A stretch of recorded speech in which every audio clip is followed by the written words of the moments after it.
श्री अकाल दोस्तों, मैं पूजा संधू एक बार फिर तो हाजिर हाँ प्रोग्राम दिमाग दी बत्ती ਨੂੰ ਲੈ ਕੇ। ਸੋ ਹਰ ਵਾਰ ਦੀ ਤਰ੍ਹਾਂ ਇਸ ਵਾਰ ਵੀ ਮੈਂ ਕੁਝ ਨਵੇਂ ਫੈਕਟ ਤੇ ਕੁਝ ਨਵੀਆਂ ਜਾਣਕਾਰੀਆਂ ਲੈ ਕੇ ਤੁਹਾਡੇ ਸਾਹਮਣੇ ਹਾਜ਼ਰ ਹੋ ਗਈ ਹਾਂ, ਕਿਉਂਕਿ ਮੈਨੂੰ ਪਤਾ ਹੈ ਕਿ ਤੁਸੀਂ ਹਰ ਵਾਰ ਇਸ ਪ੍ਰੋਗਰਾਮ ਦਾ ਬੇਸਬਰੀ ਦੇ ਨਾਲ ਇੰਤਜ਼ਾਰ ਕਰਦੇ ਹੋ ਕਿ ਕਦੋਂ ਇਹ ਪ੍ਰੋਗਰਾਮ ਆਵੇ ਤੇ ਕਦੋਂ ਅਸੀਂ ਇਹਦੇ ਵਿੱਚੋਂ ਨੌਲੇਜ ਵਾਲੀਆਂ ਗੱਲਾਂ ਨੂੰ ਸੁਣ ਤੇ ਦੇਖ ਲਈਏ।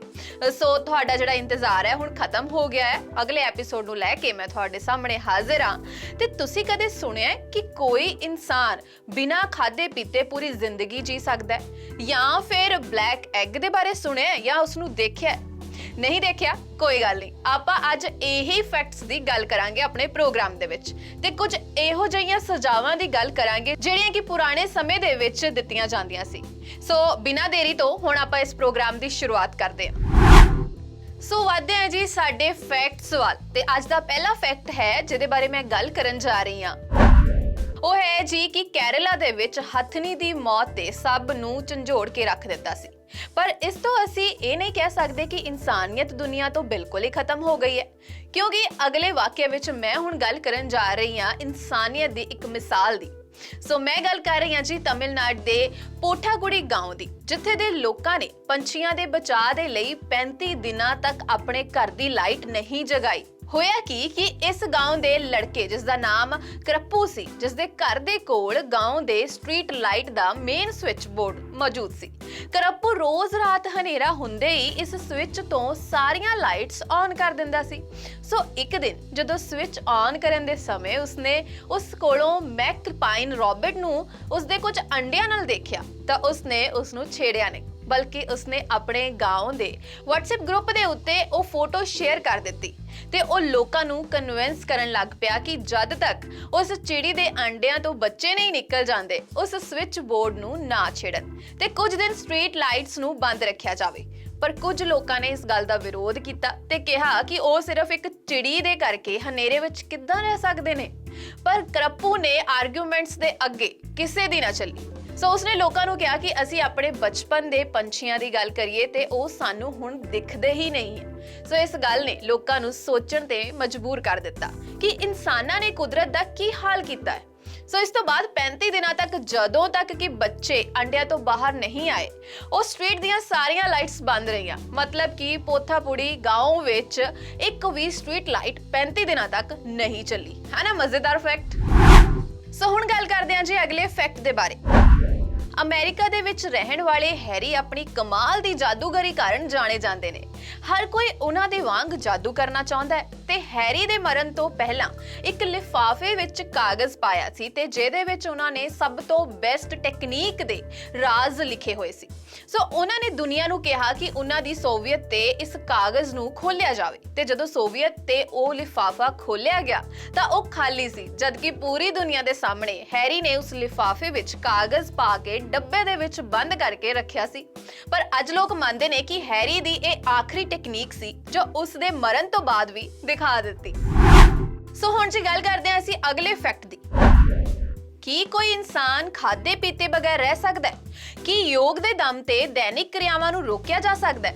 ਗੱਲ ਸੁਣਨ ਦੇ ਵਿੱਚ ਤਾਂ ਅਵਿਸ਼ਵਸਨੀय ਲੱਗਦੀ ਹੈ, ਪਰ ਗੁਜਰਾਤ ਦੇ ਪ੍ਰਲਾਦ ਜਾਨੀ ਦਾ ਦਾਵਾ ਕੁਝ ਐਦਾਂ ਦਾ ਹੀ ਹੈ।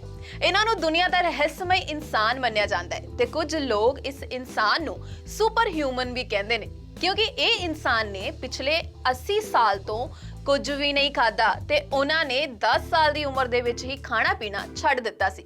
ਇੱਥੇ ਤੱਕ ਕਿ ਉਹਨਾਂ ਨੇ ਆਪਣੀ ਦੈਨਿਕ ਕਿਰਿਆਵਾਂ ਵੀ ਯੋਗ ਦੇ ਦਮ ਦੇ ਉੱਤੇ ਰੋਕ ਰੱਖੀਆਂ ਹਨ, ਫਿਰ ਵੀ ਉਹ ਅਜੇ ਤੱਕ ਸਵਸਥ ਤੇ ਨਿਰੋਗੀ ਜੀਵਨ ਜੀ ਰਹੇ ਨੇ। ਪ੍ਰਲਾਦ ਜਾਨੀ ਦਾ ਕਹਿਣਾ ਹੈ ਕਿ ਜਦੋਂ ਉਹ 10 ਸਾਲ ਦੇ ਸੀ ਤਾਂ ਉਹਨਾਂ ਨੇ ਅਧਿਆਤਮਿਕ ਜੀਵਨ ਲਈ ਸਭ ਕੁਝ ਛੱਡ ਦਿੱਤਾ ਸੀ। ਸੋ ਉਸ ਤੋਂ ਬਾਅਦ ਉਹ 1 ਸਾਲ ਦੇ ਲਈ ਮਾਤਾ ਅੰਬੇ ਦੀ ਭਗਤੀ ਦੇ ਵਿੱਚ ਡੁੱਬੇ ਰਹੇ। ਉਸ ਤੋਂ ਬਾਅਦ ਨਾ ਹੀ ਉਹਨਾਂ ਨੂੰ ਭੁੱਖ ਲੱਗੀ ਤੇ ਨਾ ਹੀ ਉਹਨਾਂ ਨੂੰ ਪਿਆਸ ਲੱਗੀ। ਪ੍ਰਲਾਦ ਜਾਨੀ ਦੇ ਦਾਅਵਿਆਂ ਨੇ ਡਾਕਟਰਾਂ ਤੇ ਵਿਗਿਆਨਿਕਾਂ ਨੂੰ ਵੀ ਹੈਰਾਨੀ ਦੇ ਵਿੱਚ ਪਾ ਕੇ ਰੱਖਿਆ ਹੋਇਆ ਹੈ। ਸੋ ਦੇਸ਼ ਵਿਦੇਸ਼ ਦੇ ਡਾਕਟਰਾਂ ਨੇ ਨਾਲ-ਨਾਲ ਇਸਰੋ ਦੇ ਵਿਗਿਆਨਿਕ ਵੀ ਪ੍ਰਲਾਦ ਜਾਨੀ ਦੇ ਬਾਰੇ ਜਾਣਨਾ ਚਾਹੁੰਦੇ ਹਨ ਤੇ ਉਹਨਾਂ ਦੇ ਇਹ ਦਾਅਵੇ ਨੂੰ ਪਰਖਣ ਲਈ ਦਿਨ ਰਾਤ CCTV ਕੈਮਰੇ ਦੀ ਨਜ਼ਰ ਦੇ ਵਿੱਚ ਉਹਨਾਂ ਨੂੰ 15 ਦਿਨ ਦੀ ਨਿਗਰਾਨੀ ਦੇ ਵਿੱਚ ਰੱਖਿਆ ਗਿਆ। तो जिथे उन्होंने एक सैकेंड दी वीडियो ली गई। इस दौरान तो उन्होंने ना कुछ खादा ते ना ही कुछ पीता ते ना ही शौचालय गए। सो इस तो बाद डॉक्टर तो लैके विज्ञानिक तक हैरान हो गए सी कि बिना खादे पीते ते टॉयलेट गए ये सब किद्दां हो सकता है। सो ये एक अबूझ पहेली बनी हुई है। तो इन्हों ना ही कोई बीमारी है ते ना ही कोई कमजोरी। सो गल करते हैं जी हुण असीं अगले फैक्ट दी कि तुसीं कदे ब्लैक एग मतलब कि काले अंडे दे बारे सुनिया? जी हाँ, ब्लैक एग हुंदा है जो कि बहुत रेयर मिलता है। सो ये अंडा इंडोनेशिया दे विच पाई जाण वाली एयाम सिमानी नाम दी दुर्लभ चिकन दी प्रजाति तो मिलता है। लैम्बोर्गिनी नाम तो मशहूर इस दुर्लभ चिकन दे अंडे दी इंडोनेशिया दे विच ही कीमत 1 लाख तो ऊपर जाती है। सो विदेशों दे विच तां होर भी ज्यादा हो जाती है। तुसीं ये जान के भी हैरान हो जाओगे कि इस चिकन दे अंडे तां काले हुंदे ही हन ते नाल ही इस दा मांस, चमड़ी, अखां ते इत्थे तक कि जीभ भी काली हुंदी है। विज्ञानिका दे मुताबिक इस चिकन दे काले होने की वजह फाइब्रोमेलोनिसिस जो एक मेडिकल कंडीशन हुंदी है सिर्फ इस प्रजाति दे चिकन दे विच ही पाई जाती है। ते नाल ही तुहानूं ये भी दस दवां कि इस दा एक रिश्तेदार मतलब कि इन्हां दे नाल मिलदी हुई प्रजाति दे चिकन मध्य प्रदेश ते छत्तीसगढ़ दे कई हिस्सियां दे विच पाए जांदे ने जिस नूं कड़कनाथ दे नाम तो जानिया जांदा है। सो कड़कनाथ दी चमड़ी मांस दा रंग भी काला ही हुंदा है ते इस दा मीट अमूमन 1000 किलोग्राम तो 2000 किलोग्राम तक विकदा है। पता लगी ना एक नवी गल। सो जी हुण गल करदे हां असीं अगले फैक्ट दी। हुण मैं तुहानूं दस्सण जा रही हां एक बदकिस्मत इंसान दी सच कहानी ते उहदे बारे तुसीं सुणोगे तां हैरान रह जाओगे क्योंकि जदों वो जिंदा सी और जिंदा रहंदे रहंदे तां उसदे शरीर दे उत्ते 3 बार बिजली डिगी ही सी पर मरण तो बाद भी उहदी कबर दे उत्ते बिजली डिगी जिसने कबर नूं तोड़ के रख दिता। उस इंसान का नाम सी वाल्टर समरफोर्ड जो ब्रिटेन का रहने वाला सी। वाल्टर नाल पहली बार यह घटना साल 1918 दे विच होई जदों विश्व युद्ध दे समय उन्हां दी तैनाती बेल्जियम विच सी। बिजली डिगन की वजह दे नाल उहदी कमर का निचला हिस्सा पूरा पैरालाइज्ड हो गया। फिर दूसरी घटना पहली घटना दे 6 साल बाद घटी यानी साल 1924 दे विच घटी। रिकवरी तो बाद वाल्टर कनेडा दे विच एक नवी जिंदगी जी रहे सी। एक दिन वो मछली फड़न दे लई कोल दे ही तालाब दे विच गए। इत्थे फिर एक बार उन्हां दे उत्ते बिजली डिगी ते उन्हां दे खब्बे पासे वाली साइड नूं पैरालाइज हो गया। सो 2 साल तो बाद वाल्टर फिर पूरी तरह ठीक हो गए। फिर घुम्मण फिरन लई गए पर बिजली ने फिर भी उन्हां दा पिछा नहीं छड्डिया। उन्हां नूं 1930 दे विच 6 साल तो बाद फिर पार्क दे विच घुमदे होए वाल्टर दे उत्ते आसमान तो बिजली डिगी ते ये तीसरी बार सी जदों कि उन्हां उत्ते बिजली डिगी सी। इस दे बावजूद उन्हां ने 2 साल तक जिंदगी दे नाल संघर्ष किया ते आखिरकार 1932 दे विच उन्हां दी मौत हो गई। वाल्टर दी मौत तो बाद उन्हां दे परिवार वालियां ने उन्हां नूं कैनेडा दे वैनकूवर माउंटेन व्यू कब्रिस्तान विच दफना दिता। पर बिजली दी पता नहीं की दुश्मनी सी वाल्टर दे नाल। उन्हां दी कबर दे उत्ते भी बिजली डिगी जिस नाल उन्हां दी कबर दे उत्ते लगाया गया पत्थर भी टुट के चूर हो गया। हैरानी वाली गल तां ये सी कि एक घटना भी तीसरी घटना दे 6 साल बाद घटी सी। है ना हैरान करन वाली गल पर ये सच है कई चीज़ां तुहाडे मरण तो बाद भी तुहाडा पिछा नहीं छड्डदियां। सो हुण आपां गल कीती फैक्ट दे बारे ते हुण आपां वधदे हां साडे प्रोग्राम दे अगले पड़ाव वल मतलब कि जानकारी वल जिहदे विच मैं तुहानूं कुछ इंटरस्टिंग जानकारियां दसदी हां। सो अज दी जानकारी दे बारे आपां गल करांगे उन्हां सज़ावां दे बारे जिहड़ियां कि पुराने समय दे विच दित्तियां जांदियां सी। सो शुरू करदे हां अज दी पहली जानकारी तो। सो जी हुण आपां गल करदे हां कि टॉर्चर दे बारे जिहड़े पुराने समय दे विच लोकां दे उत्ते टॉर्चर कीते जांदे सीगे। सो पहले टॉर्चर की गल करदे हां हाथी दे पैर थल्ले रख के मारना बहुत ही खतरनाक सज़ा सी ते इह सज़ा भारत विच अंग्रेज़ां दे समय दित्ती जांदी सी ते एशिया विच बहुत प्रचलित यह सज़ा एक इंसान नूं लत्तां ते बाहां तो बन के हाथियां वाले मैदान दे विच सुट दिता जांदा सी ते हाथियां नूं इन्हां लोकां उत्ते तोड़िया जांदा सी जिस नाल इंसान दे शरीर दे अंग ते हड्डियां बाहर आ जांदे सी ते कई वार लोकां नूं दिखाउण लई किसे इंसान दा सिर हाथी दे पैरां थल्ले कुचलिया भी जांदा सी तां कि सज़ा नूं देखण वालियां दे मन विच डर बनिया रहे ते अगे तो ਉਹ ਅਜਿਹੀ गलती ना करन जो उस वक्त दे राजे दे हुक्म दे खिलाफ होवे। अगली सज़ा की गल करते हैं डेथ कॉफिंग जो इस सज़ा दा टॉर्चर बहुत ही खतरनाक सी। ਇਹ ਸਜ਼ਾ 20ਵੀਂ ਸਦੀ ਤੱਕ ਵੀ ਮੰਗੋਲੀਆ ਦੇਸ਼ ਦੇ ਅਪਰਾਧੀਆਂ ਨੂੰ ਦਿੱਤੀ ਜਾਂਦੀ ਰਹੀ ਹੈ। ਸੋ ਇਹ ਇੱਕ ਤਰ੍ਹਾਂ ਦਾ ਬਕਸਾ ਹੁੰਦਾ ਸੀ। ਇਸ ਦਾ ਸਾਈਜ਼ ਤਕਰੀਬਨ 3x4 ਫੁੱਟ ਦਾ ਹੁੰਦਾ ਸੀ ਤੇ ਅਪਰਾਧੀ ਨੂੰ ਇਸ ਬਾਕਸ ਵਿੱਚ ਕੈਦ ਕਰ ਦਿੱਤਾ ਜਾਂਦਾ ਸੀ ਤੇ ਇਹਦੇ ਵਿੱਚ ਇਨਸਾਨ ਨਾ ਹੀ ਚੰਗੀ ਤਰ੍ਹਾਂ ਬੈਠ ਸਕਦਾ ਸੀ ਤੇ ਨਾ ਹੀ ਲੰਮਾ ਪੈ ਸਕਦਾ ਸੀ। ਸੋ ਬਸ ਅੱਧਾ ਕੁ ਫਸਿਆ ਰਹਿੰਦਾ ਸੀ। ਇਸ ਬਕਸੇ ਵਿੱਚ 6 ਇੰਚ ਦਾ ਇੱਕ ਛੇਦ ਕੀਤਾ ਜਾਂਦਾ ਸੀ ਤਾਂ ਜੋ ਅਪਰਾਧੀ ਬਾਹਰ ਦੇਖ ਸਕੇ ਤੇ ਉੱਥੋਂ ਹੀ ਉਸ ਨੂੰ ਖਾਣਾ ਦਿੱਤਾ ਜਾ ਸਕੇ। ਇਹ ਬਕਸੇ ਵਿੱਚ ਹੀ ਅਪਰਾਧੀ ਮਲ ਮੂਤਰ ਕਰਦਾ ਸੀ ਜਿਸ ਨੂੰ ਕਦੇ ਵੀ ਸਾਫ਼ ਨਹੀਂ ਕੀਤਾ ਜਾਂਦਾ ਸੀ, ਜਿਸ ਕਾਰਨ ਇਨਸਾਨ ਹੌਲੀ-ਹੌਲੀ ਆਪਣੀ ਮੌਤ ਵੱਲ ਬਹੁਤ ਹੀ ਮਾੜੇ ਤਰੀਕੇ ਨਾਲ ਵੱਧਦਾ ਸੀ। 2-3 ਹਫ਼ਤਿਆਂ ਵਿੱਚ ਇਨਸਾਨ ਦੀ ਮੌਤ ਤਾਂ ਹੋ ਜਾਂਦੀ ਸੀ, ਪਰ ਇਹ 2-3 ਹਫ਼ਤੇ ਉਸ ਲਈ ਕਈ ਸਾਲਾਂ ਵਰਗੇ ਹੁੰਦੇ ਸੀ। ਤੇ ਤੁਹਾਨੂੰ ਦੱਸ ਦਈਏ ਕਿ ਇਹ ਸਜ਼ਾ ਵਿੱਚ ਅਪਰਾਧੀ ਤੇ ਤਰਸ ਵੀ ਕੀਤਾ ਜਾਂਦਾ ਸੀਗਾ, ਕਿਉਂਕਿ ਉਸ ਨੂੰ ਮੌਤ ਤੱਕ ਜਲਦੀ ਪਹੁੰਚਾਉਣ ਦਾ ਮਤਲਬ ਕਿ ਉਹ ਆਪਣਾ ਬਕਸਾ ਸਰਦੀ ਵਿੱਚ ਖੁੱਲੇ ਮੈਦਾਨ ਵਿੱਚ ਰਖਵਾ ਸਕਦਾ ਸੀ ਤਾਂ ਕਿ ਮੌਤ ਦੇ ਸਮੇਂ ਅਸਮਾਨ ਵੱਲ ਦੇਖਦਾ ਹੋਇਆ ਠੰਡ ਨਾਲ ਮਰ ਸਕੇ। ਮਤਲਬ ਕਿ ਟੈਂਪਰੇਚਰ ਜਲਦੀ ਠੰਡਾ ਹੋਣ ਕਾਰਨ ਉਸ ਦੀ ਮੌਤ ਟੈਂਪਰੇਚਰ ਕਾਰਨ ਹੀ ਹੋ ਜਾਵੇ, ਨਹੀਂ ਤਾਂ ਬਕਸੇ ਵਿੱਚ ਤਾਂ ਪਤਾ ਨਹੀਂ ਕਿੰਨੇ ਦਿਨ ਲੱਗ ਜਾਣੇ ਸੀ। ਪਰ ਤੁਸੀਂ ਸੋਚ ਕੇ ਦੇਖ ਸਕਦੇ ਹੋ ਕਿ ਜਦੋਂ ਕੋਈ ਬਿਮਾਰ ਹੋ ਜਾਂਦਾ ਹੈ ਤਾਂ ਉਸ ਨੂੰ ਬੈੱਡ ਤੇ ਪੈਣਾ ਮੁਸ਼ਕਿਲ ਹੋ ਜਾਂਦਾ ਹੈ ਸਿਰਫ ਥੋੜੇ ਦਿਨ ਲਈ, ਪਰ ਇਸ ਬਕਸੇ ਵਿੱਚ ਤਾਂ ਉਸਨੇ ਹਿੱਲਣਾ ਤੱਕ ਵੀ ਨਹੀਂ ਹੁੰਦਾ ਸੀ। ਕਿੰਨੀ ਖਤਰਨਾਕ ਸਜ਼ਾ ਸੀ ਇਹ। ਸੋ ਅਗਲੇ ਟਾਰਚਰ ਦੀ ਮੈਂ ਹੁਣ ਗੱਲ ਕਰਦੀ ਹਾਂ ਤਾਂ ਇਹ ਬਹੁਤ ਹੀ ਖਤਰਨਾਕ ਹੈ, ਜਿਸ ਦਾ ਨਾਮ ਹੈ ਬਲੱਡ ਈਗਲ, ਮਤਲਬ ਕਿ ਖੂਨੀ ਇਲ। ਇਹ ਸਜ਼ਾ 17ਵੀਂ ਸਦੀ ਦੇ 18ਵੀਂ ਸਦੀ ਦੇ ਵਿੱਚ ਬਹੁਤ ਹੀ ਜ਼ਿਆਦਾ ਦਿੱਤੀ ਜਾਂਦੀ ਸੀ ਤੇ ਇਹ ਸਜ਼ਾ ਆਈਵਰ ਨਾਂ ਦੇ ਰਾਜੇ ਨੇ ਬਣਾਈ ਸੀ। ਜਦੋਂ ਉਸਨੇ ਇੰਗਲੈਂਡ ਤੇ ਹਮਲਾ ਕੀਤਾ ਤਾਂ ਉੱਥੇ ਦੇ ਰਾਜੇ ਇਲਾ ਉੱਤੇ ਇਸ ਨੂੰ ਵਰਤਿਆ ਸੀ ਤੇ ਇਹ ਸਜ਼ਾ ਨੂੰ ਬਹੁਤ ਸਾਰੇ ਬੰਦੇ ਝੂਠੀ ਵੀ ਮੰਨਦੇ ਨੇ, ਕਿਉਂਕਿ ਇਹ ਸਜ਼ਾ ਨੂੰ ਦੇਣ ਦਾ ਤਰੀਕਾ ਬਹੁਤ ਹੀ ਅਜੀਬ ਤੇ ਅਲੱਗ ਹੈ। ਇਸ ਨੂੰ ਦੇਖਣ ਵਾਲੀ ਬੰਦੇ ਦੀ ਰੂਹ ਕੰਬ ਜਾਂਦੀ ਹੈ। ਸੋ ਜਿਸ ਤੇ ਹੋ ਰਹੀ ਹੋਵੇਗੀ ਉਸ ਨਾਲ ਕੀ ਹੁੰਦਾ ਹੋਵੇਗਾ। ਇਹ ਸਜ਼ਾ ਵਿੱਚ ਇਨਸਾਨ ਦੇ ਹੱਥ ਤੇ ਪੈਰਾਂ ਨੂੰ ਰੱਸੀ ਨਾਲ ਬਹੁਤ ਮਜ਼ਬੂਤ ਤਰੀਕੇ ਦੇ ਨਾਲ ਬੰਨ੍ਹ ਦਿੱਤਾ ਜਾਂਦਾ ਸੀ ਤੇ ਉਸ ਤੋਂ ਬਾਅਦ ਸਜ਼ਾ ਦੇਣ ਵਾਲਾ ਬੰਦਾ ਅਪਰਾਧੀ ਦੇ ਗਲ ਤੋਂ ਲੈ ਕੇ ਥੱਲੇ ਤੱਕ ਪਿੱਠ ਤੇ ਇੱਕ ਡੂੰਘਾ ਕੱਟ ਮਾਰ ਦਿੰਦਾ ਸੀ। ਸੋ ਉਸ ਤੋਂ ਬਾਅਦ ਕੁਹਾੜੀ ਨਾਲ ਉਸ ਦੀ ਛਾਤੀ ਦੀ ਹੱਡੀ ਰੀੜ੍ਹ ਦੀ ਹੱਡੀ ਤੋਂ ਅਲੱਗ ਕਰ ਦਿੰਦੇ ਸੀ, ਮਤਲਬ ਕਿ ਉਸ ਦੇ ਖੰਭ ਬਣਾ ਦਿੰਦੇ ਸੀ, ਜਿਸ ਤੋਂ ਬਾਅਦ ਇਨਸਾਨ ਦਰਦ ਵਿੱਚ ਥੋੜਾ ਬਹੁਤ ਬੇਹੋਸ਼ ਤਾਂ ਰਹਿੰਦਾ ਸੀ, ਪਰ ਉਸ ਦੇ ਅੰਦਰੂਨੀ ਅੰਗ ਜਿਹੜੇ ਬਿਲਕੁਲ ਖਰਾਬ ਹੋ ਜਾਂਦੇ ਸੀਗੇ, ਪਰ ਮਰਦਾ ਇਸ ਕਰਕੇ ਨਹੀਂ ਸੀ ਕਿਉਂਕਿ ਅੰਦਰੂਨੀ ਅੰਗ ਕੰਮ ਕਰ ਰਹੇ ਹੁੰਦੇ ਸੀ। ਤੇ ਜਦੋਂ ਅਪਰਾਧੀ ਨੂੰ ਬੇਹੋਸ਼ੀ ਦਾ ਅਹਿਸਾਸ ਹੋਣ ਲੱਗਦਾ ਸੀ ਤਾਂ ਉਸ ਦੇ ਸਰੀਰ ਤੇ ਲੂਣ ਵਾਲੇ ਪਾਣੀ ਨੂੰ ਪਾਇਆ ਜਾਂਦਾ ਸੀ, ਜਿਸ ਕਾਰਨ ਇਨਸਾਨ ਦੁਬਾਰਾ ਤੋਂ ਫਿਰ ਹੋਸ਼ ਵਿੱਚ ਆ ਜਾਂਦਾ ਸੀ ਤੇ ਉਸ ਤੋਂ ਬਾਅਦ ਉਸ ਦੀਆਂ ਹੱਡੀਆਂ ਨੂੰ ਇਸ ਤਰ੍ਹਾਂ ਖੰਭਾਂ ਵਾਂਗ ਖੋਲ ਦਿੱਤਾ ਜਾਂਦਾ ਸੀ ਜਿਵੇਂ ਕਿ ਉਹ ਦੇਖਣ ਵਿੱਚ ਇੱਲ ਵਾਂਗ ਦਿਖਾਈ ਦੇਵੇ। ਇਸ ਕਾਰਨ ਹੀ ਇਸ ਨੂੰ ਬਲੱਡ ਈਗਲ ਨਾਮ ਦਿੱਤਾ ਗਿਆ ਤੇ ਇਸ ਤੋਂ ਬਾਅਦ ਉਹ ਇਨਸਾਨ ਨੂੰ ਕਿਸੇ ਰਿਹਾਇਸ਼ੀ ਇਲਾਕੇ ਵਿੱਚ ਜਾ ਕੇ ਟੰਗ ਦਿੰਦੇ ਸੀ ਤਾਂ ਜੋ ਲੋਕ ਦੇਖ ਕੇ ਡਰ ਮਹਿਸੂਸ ਕਰਨ ਤੇ ਇਸ ਸਜ਼ਾ ਦੇ ਡਰ ਤੋਂ ਬਾਅਦ ਸਾਰੇ ਰਾਜੇ ਆਪਣੇ ਰਾਜ ਪਹਿਲਾਂ ਹੀ ਖਾਲੀ ਕਰ ਦਿੰਦੇ ਸੀ ਤਾਂ ਕਿ ਆਈਵਰ ਦੀ ਇਹ ਸਜ਼ਾ ਤੋਂ ਬਚ ਸਕਣ। ਹੁਣ ਅਗਲੇ ਟਾਰਚਰ ਦੀ ਗੱਲ ਕਰਦੇ ਹਾਂ ਜਿਸ ਦਾ ਨਾਮ ਹੈ ਗਿਲੋਟਿਨ। ਇਹ ਸਜ਼ਾ ਜ਼ਿਆਦਾਤਰ ਫਰਾਂਸ ਵਿੱਚ ਦਿੱਤੀ ਜਾਂਦੀ ਸੀ ਤੇ ਇਹ ਸਜ਼ਾ ਫਰਾਂਸ ਦੇ ਰਾਜੇ ਤੇ ਰਾਣੀ ਨੂੰ ਵੀ ਦਿੱਤੀ ਗਈ ਸੀ। ਅਸਲ ਵਿੱਚ ਇਹ ਸਜ਼ਾ 1779 ਵਿੱਚ ਸ਼ੁਰੂ ਹੋਈ ਤੇ 1792 ਵਿੱਚ ਪੈਰੀ ਨਾਮ ਦੇ ਰਾਜੇ ਨੇ ਇਹ ਸਜ਼ਾ ਨਾਲ 2000 ਬੰਦਾ ਮਾਰਿਆ ਸੀ ਤੇ ਇਹ ਮਸ਼ੀਨ ਨੂੰ ਬਣਾਉਣ ਵਾਲੇ ਇਨਸਾਨ ਦਾ ਨਾਮ ਵੀ ਡਾਕਟਰ ਗਿਲੋਟਿਨ ਸੀ।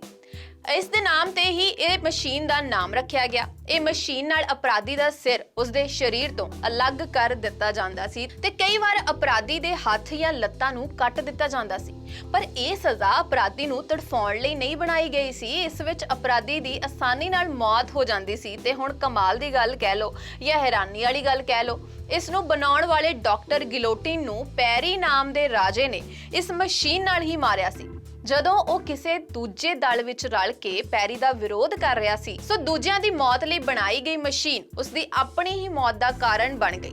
ਉਸ ਨੂੰ ਕੀ ਪਤਾ ਸੀ ਕਿ ਉਹ ਮਸ਼ੀਨ ਨਹੀਂ ਆਪਣੀ ਮੌਤ ਬਣਾ ਰਿਹਾ, ਆਪਣਾ ਅੰਤ ਬਣਾ ਰਿਹਾ।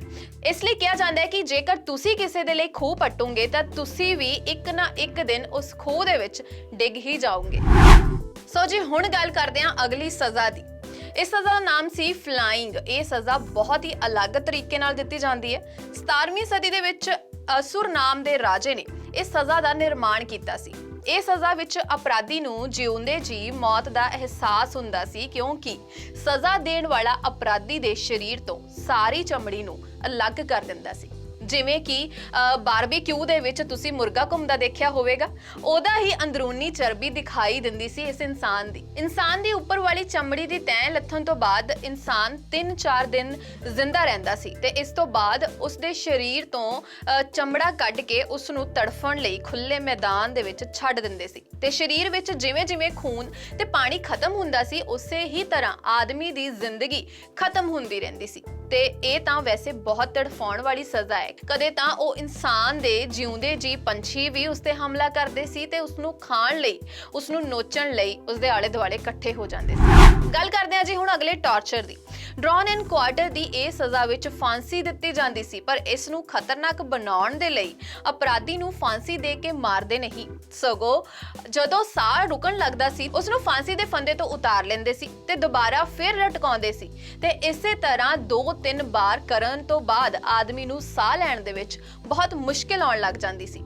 ਸੋ ਇਸ ਤੋਂ ਬਾਅਦ ਉਹ ਇਨਸਾਨ ਦੇ ਅੰਦਰੂਨੀ ਅੰਗਾਂ ਨੂੰ ਕੱਟ ਦਿੱਤਾ ਜਾਂਦਾ ਸੀ ਅਤੇ ਹੁਣ ਇਨਸਾਨ ਸਾਹ ਦੇ ਨਾਲ-ਨਾਲ ਇਹ ਦਰਦ ਵੀ ਸਹਿੰਦਾ ਸੀ ਤੇ ਫਿਰ ਉਸ ਦੇ ਪੇਟ ਨੂੰ ਕੱਟ ਲਗਾ ਕੇ ਅੰਤੜੀਆਂ ਬਾਹਰ ਕੱਢ ਦਿੱਤੀਆਂ ਜਾਂਦੀਆਂ ਨੇ, ਪਰ ਉਸ ਨੂੰ ਮਾਰਿਆ ਨਹੀਂ ਜਾਂਦਾ, ਉਸ ਦੀ ਮੌਤ ਨੂੰ ਉਡੀਕਿਆ ਜਾਂਦਾ ਹੈ ਤੇ ਜਦੋਂ ਉਹ ਮਰ ਜਾਂਦਾ ਸੀ ਤਾਂ ਉਸ ਦੇ ਸਰੀਰ ਦੇ ਅਲੱਗ-ਅਲੱਗ ਟੁਕੜੇ ਕਰਦੇ ਸੀ ਤੇ ਅਲੱਗ-ਅਲੱਗ ਸ਼ਹਿਰ ਦੇ ਹਿੱਸਿਆਂ ਵਿੱਚ ਟੰਗ ਦਿੰਦੇ ਸੀ ਤਾਂ ਕਿ ਲੋਕ ਉਸ ਦੀ ਮੌਤ ਤੋਂ ਡਰ ਸਕਣ ਤੇ ਉਸ ਦੀਆਂ ਕੀਤੀਆਂ ਗਲਤੀਆਂ ਨੂੰ ਨਾ ਦੁਹਰਾਉਣ। ਹੁਣ ਮੈਂ ਗੱਲ ਕਰਨ ਜਾ ਰਹੀ ਹਾਂ ਅਗਲੀ ਸਜ਼ਾ ਦੀ, ਜਿਸ ਵਿੱਚ ਭੱਠੀ ਉੱਤੇ ਤੜਫਾ ਕੇ ਮਾਰਦੇ ਸੀ। ਇਹ ਸਜ਼ਾ ਅੱਗ ਵਿੱਚ ਜਲਣ ਤੋਂ ਵੀ ਜ਼ਿਆਦਾ ਖਤਰਨਾਕ ਹੈ ਕਿਉਂਕਿ ਇਸ ਵਿੱਚ ਇਨਸਾਨ ਜ਼ਿਆਦਾ ਤੜਫਦਾ ਹੈ ਤੇ ਇਸ ਵਿੱਚ ਇਨਸਾਨ ਨੂੰ ਭੱਠੀ ਉੱਤੇ ਸਟੀਲ ਦੇ ਬਣੇ ਤਵੇ ਉੱਤੇ ਬੰਨ੍ਹ ਕੇ ਬਿਠਾ ਦਿੱਤਾ ਜਾਂਦਾ ਸੀ ਤੇ ਥੱਲੇ ਤੋਂ ਅੱਗ ਲਗਾਈ ਜਾਂਦੀ ਸੀ, ਜਿਸ ਨਾਲ ਆਦਮੀ ਦਾ ਸਰੀਰ ਦਰਦ ਨਾਲ ਤੜਫਣ ਲੱਗਦਾ ਸੀ ਤੇ ਇਹ ਸਜ਼ਾ ਨੂੰ ਹੋਰ ਖਤਰਨਾਕ ਬਣਾਉਣ ਲਈ ਕਈ ਵਾਰ ਇਨਸਾਨ ਉੱਤੇ ਗਰਮ ਰੇਤ, ਲੂਣ ਜਾਂ ਪੱਥਰ ਵੀ ਪਾਏ ਜਾਂਦੇ ਸੀ, ਜਿਸ ਨਾਲ ਚਮੜੀ ਫਟ ਜਾਂਦੀ ਸੀ ਤੇ ਸਜ਼ਾ ਸਭ ਤੋਂ ਖਤਰਨਾਕ ਸਜ਼ਾ ਵਿੱਚੋਂ ਇੱਕ ਬਣਦੀ ਹੈ ਕਿਉਂਕਿ ਇਨਸਾਨ ਆਪਣੀਆਂ ਅੱਖਾਂ ਸਾਹਮਣੇ ਆਪਣੀ ਮੌਤ ਦੇਖਦਾ ਸੀ। ਤੇ ਸਭ ਤੋਂ ਵੱਡੀ ਗੱਲ, ਏਦਾਂ ਦੀ ਸਜ਼ਾ ਸ਼੍ਰੀ ਗੁਰੂ ਅਰਜਨ ਦੇਵ ਜੀ ਤੇ ਸ਼੍ਰੀ ਗੁਰੂ ਤੇਗ ਬਹਾਦਰ ਜੀ ਨੂੰ ਵੀ ਦਿੱਤੀ ਗਈ ਸੀ। ਇੱਕ ਤਾਂ ਤੱਤੀ ਤਵੀ ਤੇ ਬਿਠਾ ਕੇ ਉੱਤੋਂ ਰੇਤ ਪਾਉਣਾ ਤੇ ਉਹ ਵੀ ਗਰਮੀ ਦੇ ਮਹੀਨੇ ਵਿੱਚ ਤੇ ਦੂਜੀ ਉਬਲਦੇ ਪਾਣੀ ਦੇ ਵਿੱਚ ਇਨਸਾਨ ਨੂੰ ਬਿਠਾ ਦੇਣਾ। ਸੋ ਇਹ ਤਾਂ ਸੀ ਜੀ ਸਾਡੇ ਅੱਜ ਦੇ ਪ੍ਰੋਗਰਾਮ ਦੇ ਕੁਝ ਫੈਕਟ ਤੇ ਕੁਝ ਜਾਣਕਾਰੀਆਂ ਤੇ ਮੈਨੂੰ ਪੂਰੀ ਉਮੀਦ ਹੈ ਕਿ ਤੁਹਾਨੂੰ ਅੱਜ ਦਾ ਪ੍ਰੋਗਰਾਮ ਬਹੁਤ ਵਧੀਆ ਲੱਗਿਆ ਹੋਵੇਗਾ ਤੇ ਐਂਡਿੰਗ ਦੇ ਵਿੱਚ ਤੁਹਾਨੂੰ ਮੈਂ ਫਿਰ ਇੱਕ ਕਵਰ ਅਪ ਕਰ ਦਿੰਨੀ ਆ ਪੂਰੇ ਪ੍ਰੋਗਰਾਮ ਦਾ ਕਿ ਅੱਜ ਦੇ ਪ੍ਰੋਗਰਾਮ ਦੇ ਵਿੱਚ ਅਸੀਂ ਕੀ ਤੁਹਾਨੂੰ ਦੱਸਿਆ। ਜੇ ਫੈਕਟ ਦੀ ਗੱਲ ਕਰਾਂ ਤੇ ਫੈਕਟ ਦੇ ਵਿੱਚ ਤੁਹਾਨੂੰ ਅੱਜ ਪਤਾ ਲੱਗਿਆ ਕਿ ਪ੍ਰਹਲਾਦ ਜਾਨੀ ਜਿਹੜੇ ਕਿ ਬਿਨਾਂ ਖਾਦੇ ਪੀਤੇ ਪਿਛਲੇ 80 ਸਾਲ ਤੋਂ ਰਹਿ ਰਹੇ ਨੇ ਤੇ ਤੁਸੀਂ ਸੋਚੋ ਵੀ ਇੱਕ ਇਨਸਾਨ ਬਿਨਾਂ ਖਾਦੇ ਪੀਤੇ ਕਿੱਦਾਂ ਰਹਿ ਸਕਦਾ ਹੈ। ਜੇਕਰ ਤੁਹਾਨੂੰ ਕੋਈ ਕਹਿ ਦਵੇ ਕਿ ਤੁਸੀਂ 2 ਜਾਂ 3 ਦਿਨ ਤੱਕ ਕੁਝ ਨਹੀਂ ਖਾਣਾ ਤੇ ਕੁਝ ਨਹੀਂ ਪੀਣਾ ਤੇ ਤੁਹਾਡਾ ਰਿਐਕਸ਼ਨ ਕੀ ਹੋਏਗਾ? ਮੈਨੂੰ ਨਹੀਂ ਲੱਗਦਾ ਕਿ ਤੁਸੀਂ 2-3 ਦਿਨ ਕੱਢ ਪਾਉਂਗੇ ਕਿਉਂਕਿ ਮੈਨੂੰ ਪਤਾ ਹੈ ਕਿ ਮੈਂ ਨਹੀਂ ਕਰ ਪਾਉਂਗੀ। ਬਿਨਾਂ ਖਾਦੇ ਪੀਤੇ ਰਹਿਣਾ ਬਹੁਤ ਮੁਸ਼ਕਿਲ ਹੋ ਜਾਂਦਾ ਹੈ, ਪਰ ਯੋਗ ਦੇ ਨਾਲ ਇਹ ਸੰਭਵ ਕੀਤਾ ਹੈ ਪ੍ਰਹਲਾਦ ਜਾਨੀ ਨੇ। ਤੇ ਹੋਰ ਆਪਾਂ ਗੱਲ ਕੀਤੀ ਬਲੈਕ ਐਗਸ ਦੇ ਬਾਰੇ ਕਿ ਸਾਨੂੰ ਇੰਡੋਨੇਸ਼ੀਆ ਦੇ ਵਿੱਚ ਬਲੈਕ ਐਗਸ ਮਿਲਦੇ ਨੇ, ਪਰ ਨਾਲ ਹੀ ਨਾਲ ਸਾਨੂੰ ਇੰਡੀਆ ਦੇ ਵਿੱਚ ਮੱਧ ਪ੍ਰਦੇਸ਼ ਦੇ ਵਿੱਚ ਵੀ ਬਲੈਕ ਐਗ ਦੇਖਣ ਨੂੰ ਮਿਲਦੇ ਨੇ। ਤੇ ਇਹਦੇ ਨਾਲ ਹੀ ਆਪਾਂ ਗੱਲ ਕੀਤੀ ਹੈ ਆਪਣੇ ਜਾਣਕਾਰੀਆਂ ਦੇ ਬਾਰੇ। ਜਾਣਕਾਰੀ ਦੇ ਵਿੱਚ ਅਸੀਂ ਗੱਲ ਕੀਤੀ ਕਿ ਸਜ਼ਾਵਾਂ ਕਿਹੜੀਆਂ ਦਿੱਤੀਆਂ ਜਾਂਦੀਆਂ ਸੀ ਪੁਰਾਣੇ ਸਮੇਂ ਦੇ ਵਿੱਚ। ਤੇ ਤੁਸੀਂ, ਮੈਨੂੰ ਪਤਾ ਹੈ ਕਿ ਆਪਣੀ ਸੀਟ ਤੇ ਬੈਠੇ ਇੱਕ ਵਾਰ ਤਾਂ ਮਤਲਬ ਅੰਦਰੋਂ ਇਦਾਂ ਹੋ ਗਏ ਹੋਣਗੇ ਕਿ ਕਿੱਦਾਂ ਇਹ ਸਜ਼ਾ ਕਿੱਦਾਂ ਦਿੱਤੀ ਜਾ ਸਕਦੀ ਹੈ ਤੇ ਇੰਨੀਆਂ ਖਤਰਨਾਕ ਸਜ਼ਾਵਾਂ ਲੋਕੀ ਸਹਿੰਦੇ ਕਿੱਦਾਂ ਸੀ। ਪਰ ਇਹ ਸੱਚ ਹੈ ਕਿਉਂਕਿ ਪੁਰਾਣੇ ਸਮੇਂ ਦੇ ਵਿੱਚ ਇਹ ਸਜ਼ਾਵਾਂ ਦਿੱਤੀਆਂ ਜਾਂਦੀਆਂ ਸੀ ਲੋਕਾਂ ਨੂੰ ਔਰ ਬੜੇ ਹੀ ਖਤਰਨਾਕ ਤੇ ਬੜੇ ਹੀ ਦਰਦਨਾਕ ਤਰੀਕੇ ਦੇ ਨਾਲ ਇਹ ਸਜ਼ਾਵਾਂ ਦਿੱਤੀਆਂ ਜਾਂਦੀਆਂ ਸੀ ਕਿਉਂਕਿ ਉਸ ਸਮੇਂ ਜਿਹੜੇ ਵੱਡੇ ਅਫਸਰ ਹੁੰਦੇ ਸੀ ਜਾਂ ਫਿਰ ਰਾਜੇ ਮਹਾਰਾਜੇ ਹੁੰਦੇ ਸੀ ਉਹਨਾਂ ਦਾ ਮੰਨਣਾ ਇਹ ਹੁੰਦਾ ਸੀ ਕਿ ਅਗਰ ਅਸੀਂ ਇੱਕ ਬੰਦੇ ਨੂੰ ਇੱਕ ਸਜ਼ਾ ਦੇਵਾਂਗੇ ਨਾ ਤੇ ਬਾਕੀ ਜਿਹੜੇ ਆਲੇ ਦੁਆਲੇ ਵਾਲੇ ਲੋਕ ਨੇ ਉਹ ਸਜ਼ਾ ਨੂੰ ਦੇਖਣਗੇ ਤੇ ਖੁਦ ਬਖੁਦ ਉਹਨਾਂ ਦੇ ਅੰਦਰ ਡਰ ਪੈਦਾ ਹੋ ਜਾਏਗਾ ਤਾਂ ਕਿ ਉਹ ਅੱਗੇ ਤੋਂ ਕੋਈ ਵੀ ਗਲਤੀ ਨਾ ਕਰ ਸਕਣ ਜਾਂ ਫਿਰ ਰਾਜੇ ਦੇ ਖਿਲਾਫ ਨਾ ਜਾ ਸਕਣ। ਸੋ ਸਿਰਫ ਇਸ ਕਾਰਨ ਕਰਕੇ ਹੀ ਲੋਕਾਂ ਨੂੰ ਇੰਨੀਆਂ ਖਤਰਨਾਕ ਤੇ ਦਰਦਨਾਕ ਸਜ਼ਾਵਾਂ ਦਿੱਤੀਆਂ ਜਾਂਦੀਆਂ ਸੀ। ਸੋ ਮੈਨੂੰ ਪਤਾ ਹੈ ਕਿ ਤੁਹਾਨੂੰ ਅੱਜ ਦਾ ਐਪੀਸੋਡ ਵਧੀਆ ਲੱਗਿਆ ਹੋਵੇਗਾ। ਅਗਰ ਤੁਹਾਨੂੰ ਵੀ ਕੋਈ ਫੈਕਟ ਜਾਂ ਜਾਣਕਾਰੀ ਪਤਾ ਲੱਗਦੀ ਹੈ ਤਾਂ ਤੁਸੀਂ ਸਾਨੂੰ ਫੀਡਬੈਕ ਦੇ ਸਕਦੇ ਹੋ ਤੇ ਨਾਲ ਹੀ ਨਾਲ ਇਹ ਜਾਣਕਾਰੀ ਤੇ ਇਹ ਫੈਕਟ ਤੁਸੀਂ ਆਪਣੇ ਆਲੇ ਦੁਆਲੇ ਨੂੰ ਸਾਂਝਾ ਕਰ ਸਕਦੇ ਹੋ ਕਿਉਂਕਿ ਮੈਂ ਜਿੱਦਾਂ ਹਰ ਵਾਰ ਕਹਿੰਦੀ ਹਾਂ ਕਿ ਗਿਆਨ ਵੰਡਣ ਦੇ ਨਾਲ ਹੀ ਵੱਧਦਾ ਹੈ ਕਿਉਂਕਿ ਗਿਆਨ ਅਗਰ ਤੁਸੀਂ ਆਪਣੇ ਕੋਲ ਰੱਖੋਗੇ ਆਪਣੇ ਦਿਮਾਗ ਦੇ ਵਿੱਚ ਰੱਖੋਗੇ ਤਾਂ ਉਹਨੇ ਪਏ ਨੇ ਵੱਧਦਾ ਜਾਣਾ ਨਹੀਂ ਆ। ਸੋ ਇਸ ਕਰਕੇ ਗਿਆਨ ਨੂੰ ਵੰਡਿਆ ਕਰੋ, ਗਿਆਨ ਵੰਡੇ ਤੇ ਹੋਰ ਜ਼ਿਆਦਾ ਵੱਧ ਜਾਂਦਾ ਹੈ। ਸੋ ਅਗਲੇ ਐਪੀਸੋਡ ਦੇ ਵਿੱਚ ਮੈਂ ਹੋਰ ਵੀ ਕੁਝ ਨਵੀਆਂ ਜਾਣਕਾਰੀਆਂ ਤੇ ਕੁਝ ਨਵੇਂ ਫੈਕਟ ਲੈ ਕੇ ਤੁਹਾਡੇ ਸਾਹਮਣੇ ਰੂਬਰੂ ਹੋ ਜਾਵਾਂਗੀ, ਪਰ ਉਹਦੇ ਲਈ ਹੁਣ ਮੈਨੂੰ ਜਾਣਾ ਪੈਣਾ ਹੈ। ਸੋ ਉਹਦੇ ਵਾਸਤੇ ਤੁਹਾਨੂੰ ਮੈਨੂੰ ਇਜਾਜ਼ਤ ਦੇਣੀ ਪੈਣੀ ਹੈ ਜਾਣ ਦੀ, ਕਿਉਂਕਿ ਅਗਲਾ ਐਪੀਸੋਡ ਲੈ ਕੇ ਆਉਣਾ ਤੁਹਾਡੇ ਵਾਸਤੇ ਤੇ ਅਗਲੇ ਐਪੀਸੋਡ ਦੇ ਵਿੱਚ ਮੈਂ ਤੁਹਾਨੂੰ ਫੇਰ ਮਿਲਾਂਗੀ। ਤਦ ਤੱਕ ਦੇ ਲਈ ਤੁਸੀਂ ਮੈਨੂੰ ਦਿਓ ਇਜਾਜ਼ਤ ਤੇ ਜਾਂਦੇ ਜਾਂਦੇ ਉਹੀ ਗੱਲ, ਲਾਈਟ ਜਗਾਓ ਜਾਂ ਫਿਰ ਬੱਤੀ ਜਗਾਓ, ਚਾਹੇ ਦੋਨੋਂ ਨਾ ਜਗਾਓ ਪਰ ਦਿਮਾਗ ਦੀ ਬੱਤੀ ਜ਼ਰੂਰ ਜਗਾਓ। ਸੋ ਅਗਲੇ ਪ੍ਰੋਗਰਾਮ ਦੇ ਵਿੱਚ ਫਿਰ ਮਿਲਦੇ ਹਾਂ। ਤਦ ਤੱਕ ਦੇ ਲਈ ਦੇਖਦੇ ਰਹੋ ਪੰਜਾਬੀ ਨੈਸ਼ਨਲ ਟੀਵੀ ਤੇ ਅਗਲੀ ਵਾਰ ਦੇਖਣਾ ਨਾ ਭੁੱਲਣਾ, ਦਿਮਾਗ ਦੀ ਬੱਤੀ ਜਗਾਓ।